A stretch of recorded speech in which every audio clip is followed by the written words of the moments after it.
나는 내가 가장 좋다. 글 송혜람, 성우 신기로. 어릴 적부터 내가 예쁘지 않다고 생각했다. 말솜씨나 성실함 등 나를 빛낼 요소가 많음에도 예뻐지고 싶다는 바람이 가장 컸다. 성인이 되어 본격적으로 화장을 했다. 화장으로 예뻐진 모습이 내 자존감을 높여준다고 여겼다. 그래서 화장품도 많이 사고 매일 수십 분씩 공들여 화려하게 꾸몄다. 그러나 진짜 나를 사랑하지 못하니 문제가 생겼다. 내가 나를 분리하기 시작했다. 맨 얼굴에 나와 화장한 나로 클렌징 오일 한 방울이면 지워질 화장인데 그걸 한 내가 진짜가 되어버렸고 맨 얼굴에 나는 숨기고 외면했다. 이제 어디서도 원래의 내 모습은 찾아볼 수 없었다. 게다가 더 예쁜 사람과 나를 비교하며 끊임없이 화장품을 덧칠했다. 맨 얼굴로는 거울 보기도 꺼릴 정도가 되어서야 나는 화장을 멈췄다. 화장으로 높아진 줄 알았던 나의 자존감은 허상이었고 여전히 자괴감의 늪에서 허덕였다. 함께 사는 가족을 제외하고는 친구, 연인, 그 누구에게도 맨 얼굴을 보이지 못하는 사실을 떠올리자 그동안 내가 나 스스로를 어떻게 대했나 싶어 한심했다. 본래의 모습으로도 사랑받아야 마땅하지만 누구도 아닌 나 자신이 앞장서서 나 스스로를 미워하고 창피해야 한 것이다. 이대로라면 평생 화장이라는 가면에 갇힐 듯 싶었다. 그래서 나는 화장을 벗었다. 화장품 살 돈으로 시집을 샀다. 외출 준비 시간이 줄어 더 오래 잘 수 있었다. 외모가 아닌 내면을 들여다보니 나 스스로가 더 단단해져 갔다. 이제는 맨 얼굴로 밖에 나가도 전혀 부끄럽지 않다. 나는 있는 그대로의 내가 가장 좋다.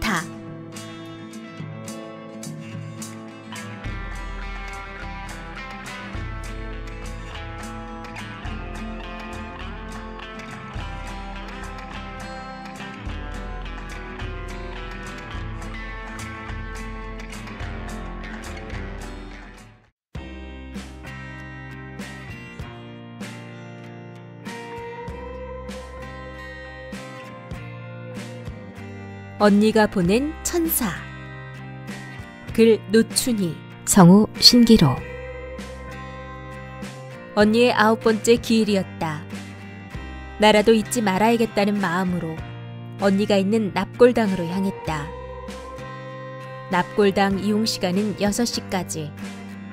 시간이 빠듯했지만 밖에서라도 인사하고 와야겠다고 생각했다. 이런 날 함께할 가족이 없다는 사실에 슬퍼하며 지하철역을 나왔다. 설상가상 장맛비가 내리고 있었다. 한 손에는 간단한 제사 음식을, 다른 손에는 우산을 들고 뛰었다. 그때 승용차 한 대가 빗길에 미끄러지듯 다가왔다. 나는 손을 들어 차를 세웠다. 오늘이 언니 기일인데 시간이 촉박하다며 납골당까지 태워달라고 떼를 쓰다시피 했다. 지방을 붙이고 포와 실과를 놓고 2번 절했다. 밤 하나를 입에 물고 언니의 유골함 앞에서 펑펑 울었다. 언니는 젊은 시절 노점 장사를 하며 길에서 오는 남자아이 하나를 데려다 길렀다. 하지만 아이는 바르게 자라지 못했다. 학생 때 사고를 쳐 애아빠가 되었다. 어린 부모 대신 언니가 뒤치다꺼리를 다 했다. 아이는 집을 나갔다가 돈이 떨어지면 언니를 찾아와 있는 돈을 다 가져갔다. 외롭고 힘든 날의 연속이었다. 허리며 다리가 다 망가진 언니는 이웃과 요양보호사의 도움으로 근근히 살다가 어느 날 갑자기 세상을 떠나버렸다. 납골당 이용 시간이 지나 문이 닫히려는 순간 간신히 밖으로 빠져나왔다. 그때 자동차 경적 소리가 들려왔다. 조금 전 태워다 준 두 젊은이였다. 나를 데려다 주려 기다린 것. 고마운 마음에 밥을 사겠다고 하자 함께 추어탕을 먹으러 가겠느냐고 물었다. 같이 식사하고 음식값을 내러 화장실 가는 척 슬쩍 나갔다. 젊은이는 어느새 눈치채고 따라와 나를 말렸다. 외려 저녁까지 얻어먹는 호사를 누리게 되었다. 그들은 언니가 보내준 천사가 아니었을까. 나도 누군가의 가슴에 오래도록 남는 좋은 사람으로 살고 싶다.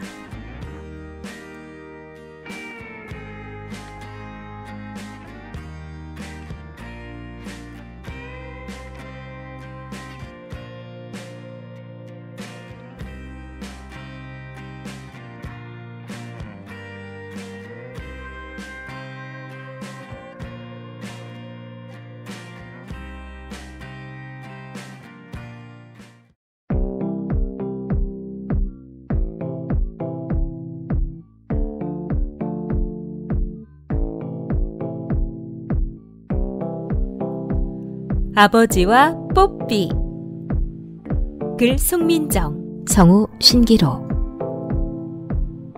아버지는 뽀삐를 이름으로 부르지 않았다. 새끼 강아지일 때 우리 집에 와 13살이 된 지금까지.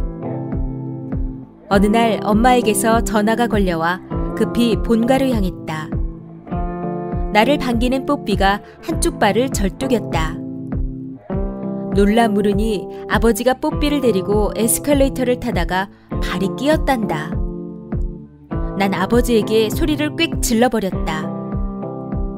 아버지! 병원비 보태줄 거 아니면 사고라도 치지 말지.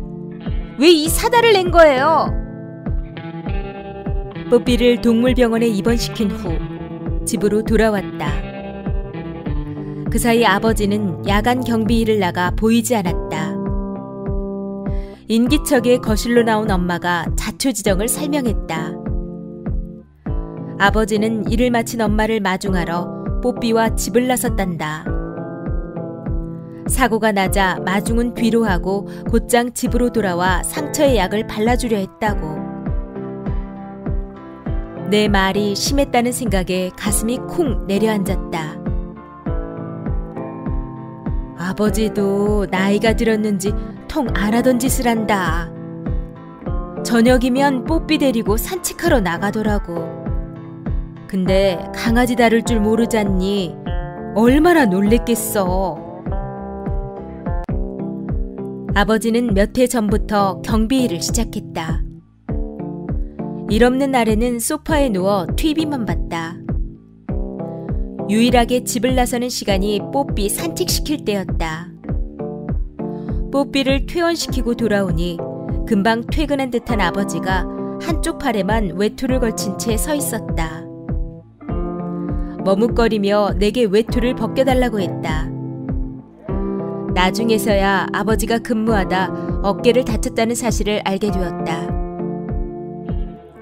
그간 말 못하는 동물이 얼마나 아팠을까만 생각했는데 아버지 역시 자식들 앞에서 아픈 내색하지 않은 걸 알고 눈물이 차올랐다. 아버지는 미안하다 하곤 방으로 들어가셨다. 천천히 집을 둘러보니 낡은 소파는 아버지가 눕는 자리만 색이 바랬다.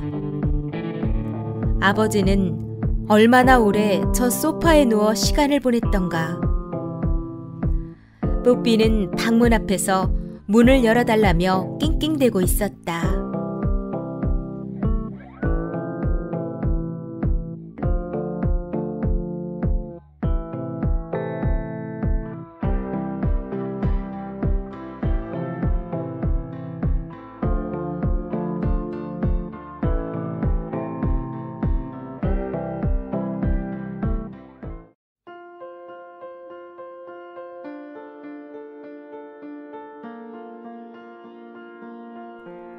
한겨울에 꽃 피운 방울토마토. 글 오동희. 성우 신기로. 아빠, 방울토마토에 꽃이 피었어요. 최강 한파가 찾아온 지난 12월 저녁. 칼바람을 뚫고 퇴근해 집에 오니 아이가 현관까지 달려와 안기며 큰 목소리로 말했다. 응? 한겨울에 무슨 꽃이 피었다는 거지?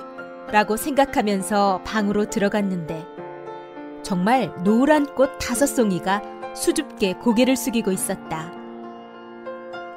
막내 아이가 지난 4월 식물의 성장 과정을 관찰해 기록하는 숙제가 있다며 씨앗을 갖고 왔기에 같이 화분에 심은 방울토마토였다. 새싹이 나고 올망졸망 꽃이 피어 열매 맺는 과정을 지켜보면서 아이와 나는 기뻐했다. 그러나 겨울로 들어서면서 잎은 점점 말라가더니 결국 몇 장 남지 않고 모두 떨어지고 말았다.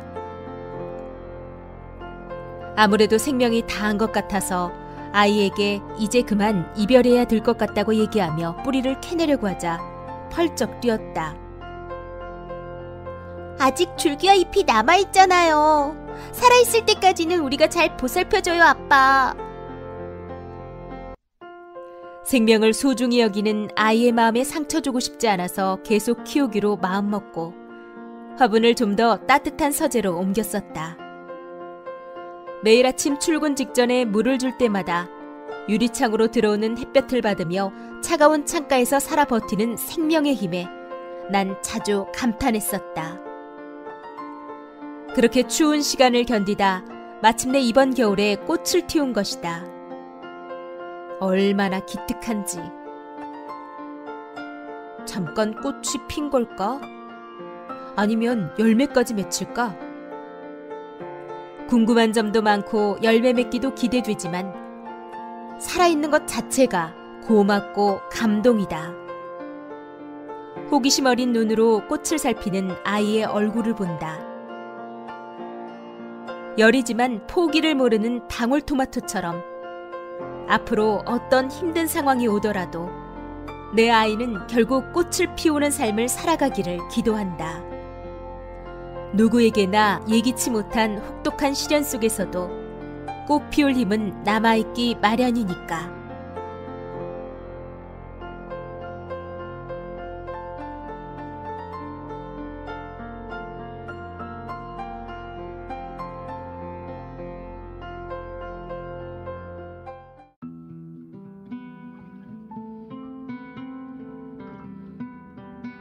천사처럼 마음씨 고운 나의 아내. 글 조규동. 성우 신기로. 중년에 접어들면 고혈압, 당뇨, 관절염 같은 질병들에서 자유롭지 못하게 되건만 다행히 난 특별히 아픈 곳이 없다. 대신 내가 오랫동안 달고 사는 병이 하나 있는데 바로 사람의 얼굴을 기억하지 못하는 증상이다. 20대 후반에 아내와 소개팅으로 만나 연애하던 시절부터 나의 고질병은 골칫덩어리였다. 극장에서 영화를 볼 때면 등장인물들이 잘 파악되지 않아 수시로 아내에게 질문을 던졌다. 처음엔 친절하게 답해주던 아내도 산만한 극장 데이트가 반복되자 불만을 토로했다. 좀 조용히 감상하면 안 될까요? 나도 영화에 집중하고 싶어요. 아내에게 미안하면서도 그녀가 날 귀찮게 여겨 마음이 떠날까봐 얼마나 조마조마했는지 모른다. 다행히 아내와 결혼에 성공해 아들 둘을 낳고 독립시키기까지 수십 년의 세월이 흘렀지만 내 병은 여전하다. TV 앞에 나란히 앉아 드라마를 볼 때 방금 나온 사람도 알아보지 못하고 아내에게 저 사람은 또 누구야? 라며 뚱딴지 같은 질문을 던진다. 이제 익숙해진 아내는 내가 헷갈릴 만한 인물이 등장하면 묻기도 전에 자상하게 설명해준다. 얼마 전에도 아내는 열심히 드라마 내용을 설명해주고 있었다. 그런 아내의 옆모습이 그날따라 어찌나 사랑스러워 보이던지.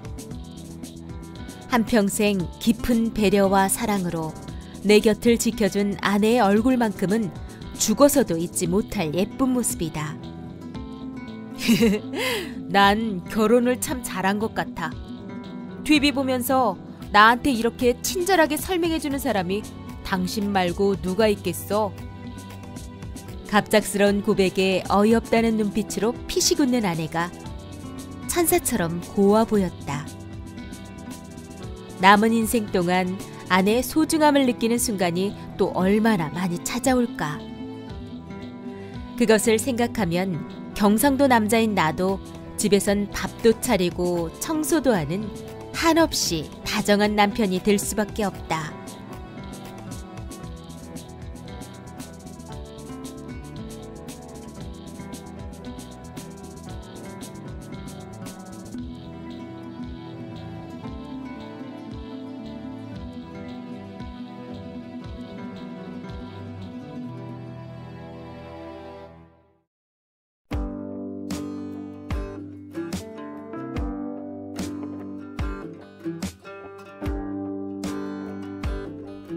완벽하지 않아도. 글 박재은, 성우 신기로. 꿈꾸던 대학에 입학했다. 잘난 사람을 수없이 만났다. 창작물을 계속 만들어야 하는 학과에서 매일 다른 사람과 나를 비교했다.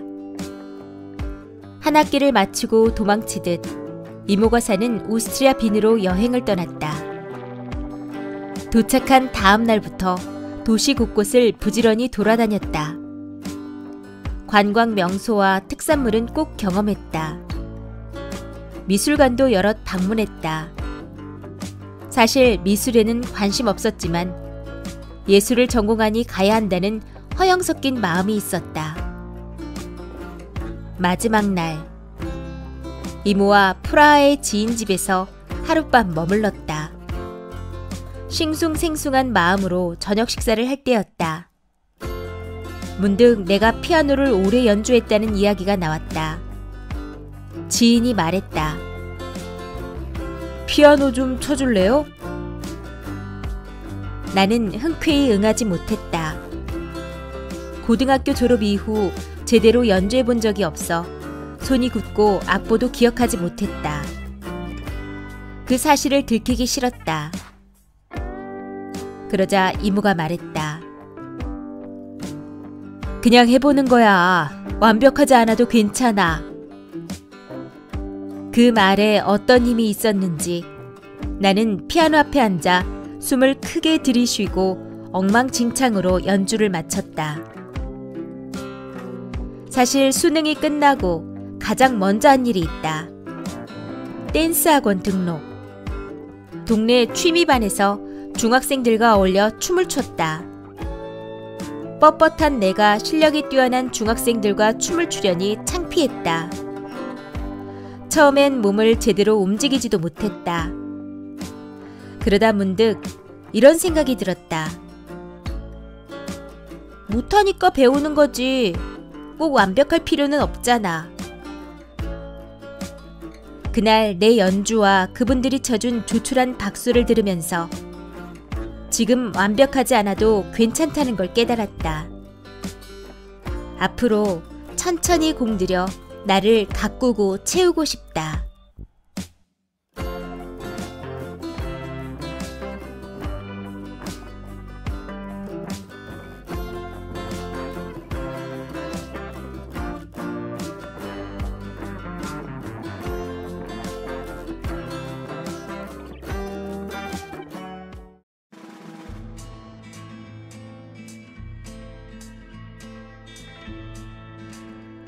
나를 가르친 제자.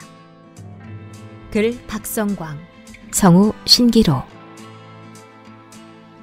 대학병원 내과 2년차 중에 똑똑한 임선생이 있었다. 하루는 1, 2년차 전공의 선생들과 회진을 돌았다. 환자 침대 옆 차트를 보며 잘못된 것을 이야기하고 주의를 주었다. 복도로 나오자 임 선생이 말했다. 교수님, 1년차 전공의 잘못은 이렇게 복도에 나와서도 얼마든지 지적하실 수 있지 않나요? 환자 앞에서 전공의에게 뭐라고 하시면 환자는 앞으로 교수님만 찾을 겁니다. 머리를 한 대 맞은 듯 했다. 나는 곧바로 사과했다. 아, 자네 말이 맞네. 내 생각이 정말 짧았어. 앞으로 조심할게. 이렇게 솔직하게 말해줘서 고맙네. 그날 내가 좋아하는 책 2권을 사서 임 선생에게 선물했다. 꺼내기 쉽지 않았을 말을 해준 데에 대한 고마움의 표시였다. 이후 나는 환자 앞에서 전공의를 나무라지 않았다.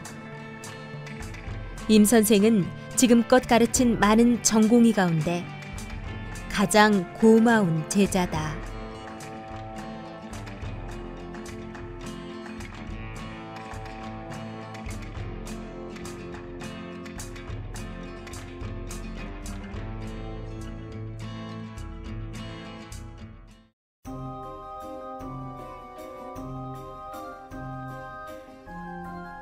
서울에서 첫 친구가 되어준 아이.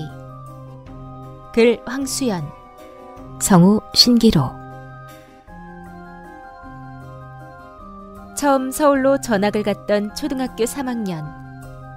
내게 교실은 낯설고 어색한 장소였다. 며칠째 가만히 자리에 앉아 움츠려 지내던 어느 날, 햇빛이 그을려 까무잡잡한 양볼에 주근깨가 콕 박힌 여자애가 내게 다가와 인사를 건넸다. 안녕? 나랑 친구하지 않을래? 그의 말투가 너무나 쾌활해 얼떨결에 그래, 좋아 라고 대답했다. 그렇게 첫 인사를 나눈 후로 우리는 학교에서나 밖에서나 꼭 붙어 다녔다. 학교가 끝나면 나는 그의 집으로 곧장 달려갔다. 카세트 테이프가 유행하던 시절이기에 우리는 침대에 누워 카세트 테이프에 서로의 목소리를 녹음해 음성편지를 남기는 놀이를 즐겼다. 그의 싱겁고 유쾌한 농담과 독특한 웃음소리에 빠져들다 보면 시간이 빠르게 흘러갔다. 이렇게 마음이 잘 맞고 재밌는 친구와 함께라면 서울도 금방 좋아질 것 같은 느낌이 들었다. 너 이 노래 좋아해? 나도 좋아하는데. 놀이공원으로 소풍을 간 날로 기억한다. 각자 싸온 도시락을 사이좋게 나눠 먹고 산책하고 있을 때 어디선가 들려오는 음악 소리에 친구가 들뜬 목소리로 물었다. 주위 사람들이 환호성을 지르며 어디론가 같은 방향으로 뛰어갔다. 호기심이 생긴 우리도 사람들을 뒤쫓아 따라가 봤더니 당시 인기가 높았던 아이돌 그룹 G.O.D가 공연 중이었다. 우리는 노래 관찰을 함께 흥얼거리며 공연을 즐겼다. 연예인을 실제로 본 신기함보다 그 애와 들뜬 마음으로 함께 노래를 부르던 재미가 더 컸다. 1년 뒤에 나는 아빠의 발령으로 어쩔 수 없이 전학을 가면서 그 애와는 헤어졌다. 나의 첫 서울 친구가 되어준 그 친구는 지금 어떻게 지내고 있을까? 무미건조한 일상 속에서 어린 시절의 담비 같았던 그 애와의 추억이 문득문득 떠오른다.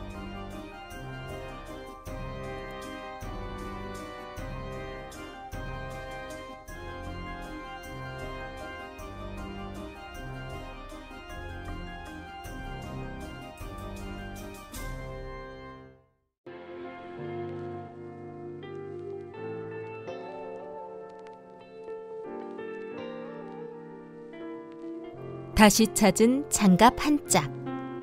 글 유병식. 성우 신기로.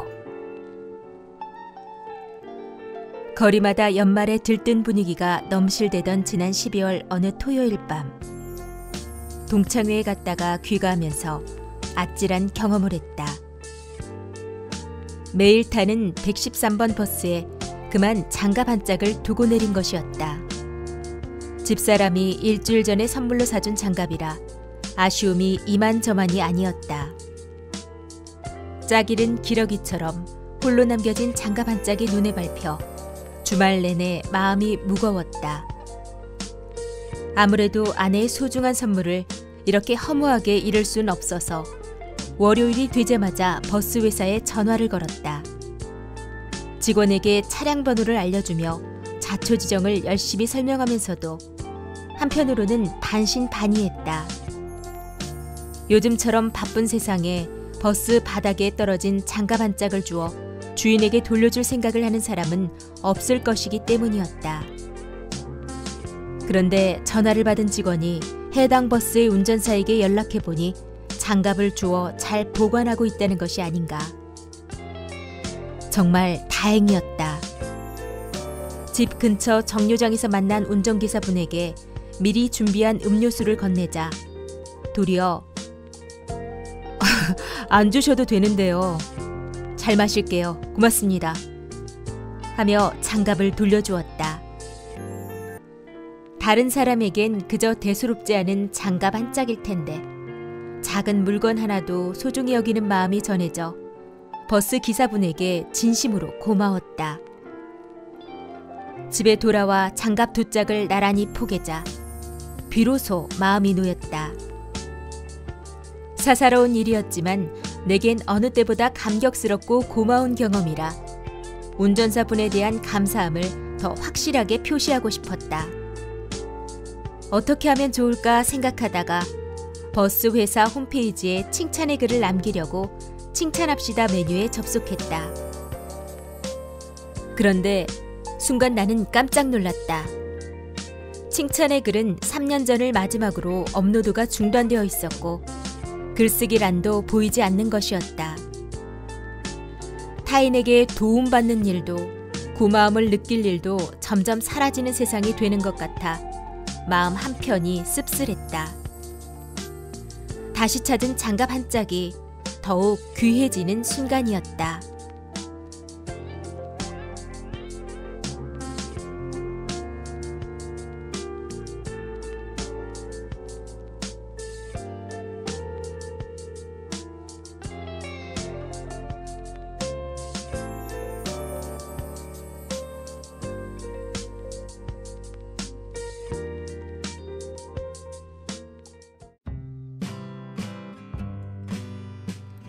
스물일곱 엄마를 만나. 글 허서진. 성우 신기로. 꾸물꾸물 기어다니는 아이와 술래잡기를 한답시고 돌아다니던 중 아이가 울음을 터뜨렸다. 얼른 뛰어가 안고 달랬으나 울음은 쉬이 그치지 않았다. 아이 이마에 찍힌 선명한 자국. 거실장 모서리에 이마를 박은 것이다. 급히 병원으로 달려갔다. 다행히 이마가 찢어지진 않았다. 아이 이마에 붕대를 감고 집으로 돌아왔다. 잠든 아이를 보니 눈물이 났다. 친정 엄마에게 전화를 걸어 엉엉 울었다. 엄마는 덤덤한 목소리로 말했다. 얘야, 아이 키우다 보면 별일이 다 있단다. 그 정도 일은 아무것도 아니야. 울지 마라. 네 잘못 아니야. 문득 생각나는 일이 있었다. 아빠는 결혼하고 얼마 뒤부터 자주 집을 비웠다. 외박이 잦아지더니 어느 날 우리 곁을 떠났다. 엄마는 외로울 틈 없이 혼자 우리를 키웠다. 그 무렵 엄마와 나 그리고 여동생은 곰팡이가 가득 핀 단칸방에 살았다. 엄마는 동생을 살뜰히 돌볼 여유가 없었다. 그러던 어느 날 동생의 비명이 들려왔다. 바닥에 놓인 커피포트를 엎질러 뜨거운 물에 손을 댄 것이다. 며칠 동안 병원을 오가며 치료받았으나 동생 손에는 큰 흉터가 남았다. 그 일 이후 엄마는 정신을 똑바로 차리고 치열하게 우리를 보살피는 데 집중했다. 내가 아이를 키워보니 그때의 엄마 마음이 헤아려진다. 작은 상처 하나에도 이렇게 가슴이 미어지는데 혼자 두 딸을 데리고 병원을 오간 엄마는 오죽했을까. 당시 엄마는 지금의 나보다 9살이나 어렸다. 오늘은 27의 엄마를 만나 꼭 안아주고 싶다. 엄마 잘못이 아니야. 그동안 정말 고생 많으셨어요. 고맙습니다.